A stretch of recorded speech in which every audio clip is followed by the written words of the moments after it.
Zelairuz joango gara, jende asko espero da, orduan hilara luzea gongo da, orduan denbora joango gaz, gero presioa zuretako. Apa, Mikel! Hola, Manes! Ikusten duzuen ez dela Maialen Xavier atzo agarra bikain jo nuen eta gaur errukean bikain ditu eraztu dut, beraz. Nik uste dut falzeta hauek, ondo ez da? Eskerrik asko Maialen Xavier da ikuste guztiok eta aste bukera honetan izan. Eskerrik asko eta zorionak, hau ez dago momentu ateratzenik, Ez. Hortxe erditik. Berriz egin da ez da momentu aterako. Hau zuzenean gertatzen dira horrelako gauzak. Tira, eta Jaione Mariazkorrenak zer egiten duen, Jaione ere Bilbo aldean dabil, Jaione Mari Errukbirena. Arratsaldeon. Arratsaldeon bai Maialen Xavier eta etxeko guztiei indartsuko kantzonea ere betetzen hasia da. Beroak ez du galbana zapuzten edo esango genuke. Batzuk ikusten dituzuen bezala itzaletik lasai daude, beste batzuk berriz aldarteari gehitzen ari zaizkio. Ez dut uste beri 75.000 ikusle edo zale espero diren horiek denak hemen bilduta daudenik, baina milaka badaudela esango dugu alderdi guzti honetan.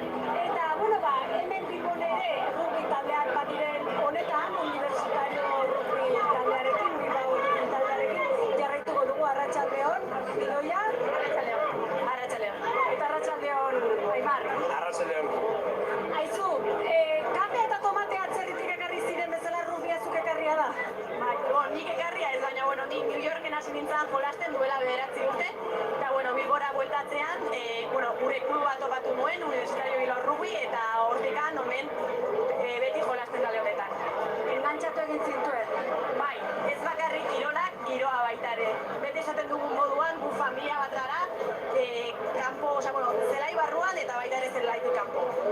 Aizu, Aimar, zu antza 11 urtez bi kirol modalitateren artean hor ibili zara ez, batetik bestera. Bai, eta orain bakarrik errugbia. Ja, 11 urte eta gero, erabaki nuen errugbia bakarrik eta hemen gaude. Hemen gaude, baina zu hor errubian ere dobleko entrenatzaile eta jokalari gisa.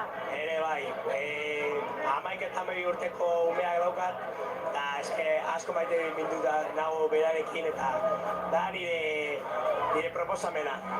Eta proposamen honen barruan nola datoz promesa berriak? Hau da, nola datoz belaunaldi berria, zu barne, Ilusio askorekin, jende asko dago errugbia probatzen, hazten dira ume asko eta, horregatik gaude hemen eta beraien gaude aurrera, beraien eskerraz. Azken galdera bezala Idoia, zer suposatzen du honelako ekitaldi bikoitzak, honelako final bikoitzak zuen talderako kasu honetan? Ez bakarrik erreperkusio ekonomikoa, baizik eta ere jendeak errugbia ezagutzea, kirola eta gurekin entrenatzera animatzea. Horregatik edodorrek etorri nahi badu, 5 urtetik aurrera daukagu eskola eta edodorrek etorri bat nahi badu probatzera, ongi etorri izango da.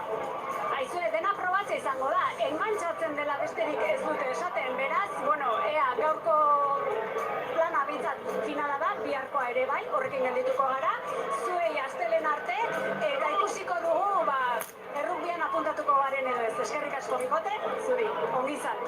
Eskerrik asko.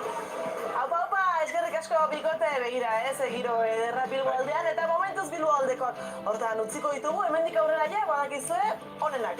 Irabaz dezala, adian edo itzuliko gara.